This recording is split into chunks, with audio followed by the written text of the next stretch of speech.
नमस्कार जी। नमस्कार सर। क्या नाम है जी आपका? अजय कुमार। कहाँ के रहने वाले हैं आप? दिल्ली नजफगढ़ से। संत रामपाल जी महाराज से नाम दीक्षा आपने कब ली?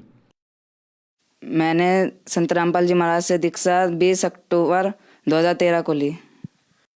संत रामपाल जी महाराज से नाम दीक्षा लेने से पहले आप क्या भक्ति साधनाएं करते थे? हम ब्रह्मा विष्णु महेश सबकी पूजा करते थे और इनमें से सर्वश्रेष्ठ शंकर जी को मानते थे। इनकी भक्ति करते करते यानी हमारे पापा के ऊपर 6-7 लाख का कर्ज हो गया था। हम 10-10 रुपए के लिए तरसते थे उनकी भक्ति करते करते। फिर संत रामपाल जी महाराज की शरण में आप कैसे आए? हमारे यहाँ पे एक अंकल रहते थे, राकेश दास, और उन्होंने मेरे पापा को बताया कि संत रामपाल जी महाराज की शरण में चले जाओ, आपकी सभी परेशानियां दूर हो जाएंगी। तो मेरे पापा को ज्ञान गंगा दी पुस्तक, तो मैं एक एक अक्षर पढ़ पढ़ के पापा को सुनाया करता। तो पापा बोले कि ना इन गुरु जी की शरण में जाना चाहिए। तो मैंने कहा ठीक है चले जाओ, मैं भी चलूँगा। तो आए हम सतलोक आश्रम बरवाला में आए। पहले हम भक्तों से बोले कि ना हमें बाबा जी से मिलना है, गुरु जी को बोले कि बाबा जी से मिलना है। तो वो भगत साहब बोले कि बाबा जी नहीं बोलते, संत रामपाल जी महाराज हैं, उनसे। हमने कहा हाँ गलती हो गई, तो उनसे मिलना। तो पहले बोले कि नाम दीक्षा लो, जब जाके मिलो। तो हमने कहा कि हमें हमारी आर्थिक स्थिति बहुत ख़राब है। तो वो भगत जी बोले कि ना पहले नाम दीक्षा ले लो, संत रामपाल जी महाराज सभी परेशानियां दूर करेंगे। तो हमने नाम दीक्षा ली, मेरे पापा ने नाम दीक्षा ली 20 फरवरी 2013 को नाम दीक्षा ली। सर, आपने संत रामपाल जी महाराज से नाम दीक्षा ली, तो जिस परेशानियों के लिए आप गए थे, आप पे इतना कर्जा था, आपके पापा पे इतना कर्जा था, तो क्या वो परेशानी आपकी दूर हुई? हाँ जी, संत रामपाल जी महाराज जी के शरण में आने से हमें बहुत सारे लाभ हुए। मेरे पापा के ऊपर 6-7 लाख रुपए का कर्ज था, वो अब बिल्कुल नॉर्मल हो चुका है। हम पहले 10-10 रुपए के लिए तरसते थे। मेरे पापा ने संत रामपाल जी महाराज से दर्शन लिए और आशीर्वाद दिया संत रामपाल जी महाराज ने। तो पापा ने बताया ऐसे ऐसे परेशानी है घर में। तो संत रामपाल जी महाराज बोले कि भक्ति करते रहो और भगवान सब सही करेंगे। तो पापा घर पे आ गए। फिर धीरे धीरे भक्ति करते करते मेरे को नाम दिलाया पापा ने। 6-7 महीने हो गए मैंने नाम लिया, और फिर धीरे धीरे भक्ति करते करते मैंने और पापा ने ही नाम ले रखा था। घर पे किसी ने नाम नहीं ले रखा था, तो सब विरोध करते थे। तो मैं भक्ति करता रहता था। तो गुरु जी की दया से अब हमारी आर्थिक स्थिति बहुत सुधार आ चुका है। मेरे पापा गुटखा खाने लगे, नशा करने लगे, बीड़ी, यानी मेरे पापा 3-4 बंडल ऐसे पी जाते थे दिन के। गुटखे काफ़ी खा जाते, 50-60 रोज के खा जाते। तो गुटखा खाते खाते मेरे पापा को इस गाल में थोड़ी प्रॉब्लम हुई। प्रॉब्लम होने के बाद पापा ने जब चेकअप कराया तो डॉक्टर ने कहा कि कैंसर हो गया है। मेरे पापा से बोले डॉक्टर कि कैंसर हो गया है, अगर इसका इलाज नहीं कराया तो अब ख़त्म हो सकते हो। पापा ने बोला कि ना भगवान जो करेगा सही करेगा, हमारे पास इतने पैसे नहीं है। फिर संत रामपाल जी महाराज जी की शरण में जाने से मेरे पापा का कैंसर पूर्ण रूप से बिना किसी दवाई के व बिना किसी ऑपरेशन के मेरे पापा का कैंसर संत रामपाल जी महाराज जी की दया से ठीक हो गया। एक लाभ ये हुआ कि मैं दिल्ली में मुंडका में सतलोक आश्रम है संत रामपाल जी महाराज जी का, मैं वहाँ पे जा रहा था नजफगढ़ से। तो नजफगढ़ में नांगलो स्टैंड है, नांगलो स्टैंड में मैं झूमते हुए जा रहा था, आराम से मगन हो गए। तो वहाँ से पीछे से एकदम से बस आई, बस ने मेरे को इस वाले हाथ में टक्कर मारी। मेरे को बिल्कुल भी एहसास नहीं हुआ कि मेरे को टक्कर लगी। गुरु जी की दया से, संत रामपाल जी महाराज जी की दया से मुझे बिल्कुल भी एहसास नहीं हुआ। मैं थोड़ा सा इधर तो हुआ, पर मुझे ऐसा नहीं लगा कि मुझे बस ने टक्कर मारी है। संत रामपाल जी महाराज जी ने मुझे बचाया। और एक बार मुझे काल लेने आ गया था, ज्योति निरंजन सेवा में था, सो रहा था। तो किसी भगत ने बोला कि ना रात के 2 बज रहे थे, तो कह रहे कि ना छत से कपड़े लिया। मैं कहा ठीक है, छत पे चला गया मैं कपड़े लेने। छत पे से जो भगत नीचे सो रहे थे वही भगत ऊपर सो रहे थे। मैं चंबित रह गया कि जो भगत नीचे सो रहे हैं वही भगत ऊपर कैसे सो रहे हैं। तो मैंने भगत जी से बोला सच्चा है भगत जी नीचे आ जाओ। तो वो भगत जी मेरे को धमकाने लग गया कि तेरे को मार देंगे, काट देंगे, पीट देंगे और तेरे को यहाँ से लेके जाएंगे हम तेरे को। मैं डरने लग गया। मैंने कहा भगत तो ऐसे बोलते नहीं है संत रामपाल जी महाराज जी के। तो मैंने कहा कोई नहीं, सोते रहो आप। मैं कपड़े लिए और जैसे गेट के अंदर आया, गेट बंद करने लगा, तो एक मोटा सा आदमी था, काला, बहुत लंबा, यानी बहुत भयानक था। तो वो लेने आ गया, कह रहा चल तेरा टाइम पूरा हो गया।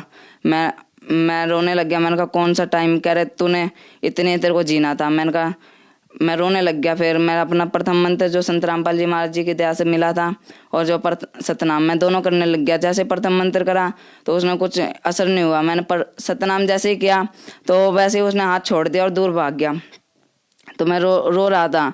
तो मैं अपने संत रामपाल जी महाराज जी को याद किया। मैंने कहा गुरु जी अब आप ही आके बचाओ। संत रामपाल जी महाराज तुरंत प्रकट होते हैं। संत रामपाल जी महाराज जी मुझे देखते हैं और बोलते हैं क्या हो गया बेटा। मैंने कहा गुरु जी देखना परेशान कर रहे हैं। तो गुरु जी बोलते हैं कि ना अपने पास बुलाते हैं, कह रहे रो मत यहाँ पे। अब मैं आ गया हूँ ना तो गुरु जी मैं रोना चुप हो जाता हूँ। ज्योति निरंजन के यमदूत थे जो मुझे लेने आए थे, संत रामपाल जी महाराज को देखते ही घुटने पर टिक गए और जैसे नीचे सर झुका लिया संत रामपाल जी महाराज जी को देख के। तो संत रामपाल जी महाराज जी ने बोला इसको परेशान क्यों कर रहे हो, ये कबीर परमात्मा का बच्चा है, तुम इसको परेशान क्यों कर रहे हो। तो वो बोलने लगे कि ना गुरुजी गलती हो गई, परमात्मा गलती हो गई। तो गुरुजी बोले ऐसे थोड़ी ना गलती हो जाती है। तो गुरुजी ने 2-2 थप्पड़ लगाए उन्हें और जैसे 2-2 थप्पड़ लगते गए ना वैसे वो आगे बढ़ते गए। जैसे लाइन से जैसे कोई आशीर्वाद लेता है वो चले जाते हैं। तो 2-2 थप्पड़ लगते गए और आगे बढ़ते गए। तो माफ़ी मांगते गए, गुरुजी अब से नहीं होगा, आपके किसी भगत के पास नहीं आएंगे। तो गुरुजी बोले अब से आ भी मत जाना, नहीं तो तुम्हें लोक निकाला दे दूंगा। तो बोले कि ठीक है। फिर संत रामपाल जी महाराज जी बोले बेटा ऐसी चीज़ों में घबराते नहीं है, अच्छी तरह भक्ति कर। मैं कहा ठीक है गुरुजी अब से ध्यान रखूंगा। गुरुजी बोले ठीक है सत साहेब। मैं सत साहेब करी और गुरुजी चले गए। फिर मेरी एकदम से नींद खुली तो मेरे पसीने पसीने हो रहे थे। ऐसे कई लाभ हुए हैं संत रामपाल जी महाराज जी के शरण में आने से।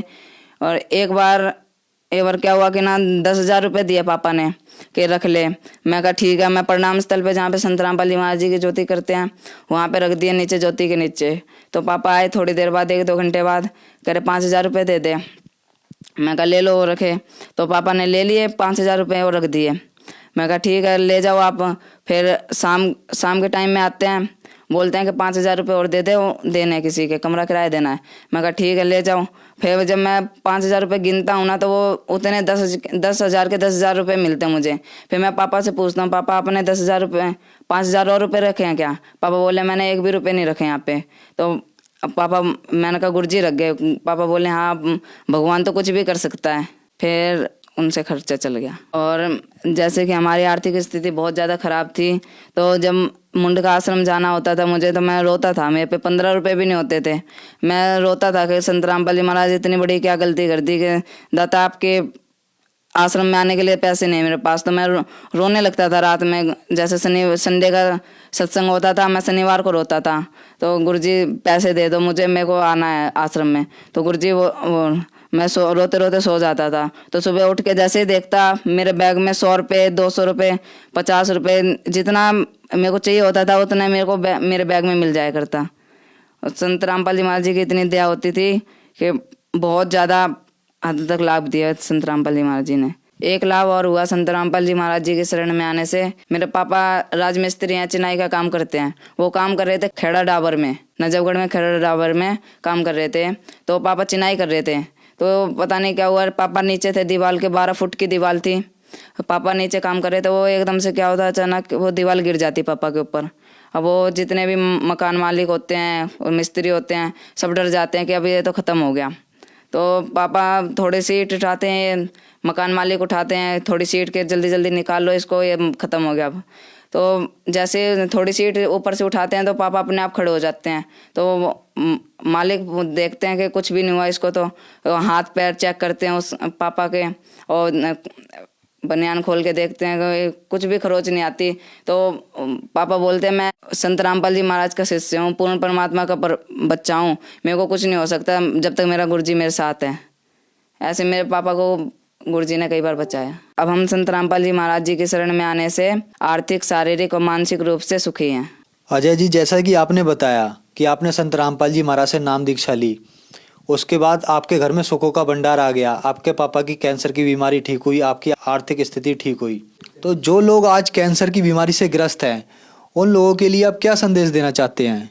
इस संदेश तो क्या, मैं प्रार्थना ही करना चाहता हूँ जो लोग कैंसर की बीमारी से ग्रस्त हैं, जिनके घर पे हमारे जैसी स्थिति है अभी भी, वो संत रामपाल जी महाराज जी की शरण में आए और अपना कल्याण करें। अजय जी, संत रामपाल जी महाराज से नाम दीक्षा कैसे ली जा सकती है? संत रामपाल जी महाराज जी से दीक्षा आप ऐसे दे ले सकते हैं, जैसे जिस भी चैनल पे आप संत रामपाल जी महाराज जी का सत्संग प्रवचन सुन रहे हैं उसके नीचे एक पट्टी चलती है, उसमें मोबाइल नंबर आते हैं, आप उन पे कांटेक्ट करके आपके जो पास में होगा नामदान स्थल, आपको उस नामदान स्थल का नंबर दे दिया जाएगा और अपना नामदान लेकर भक्ति कर सकते हैं संत रामपाल जी महाराज से। धन्यवाद सर। धन्यवाद।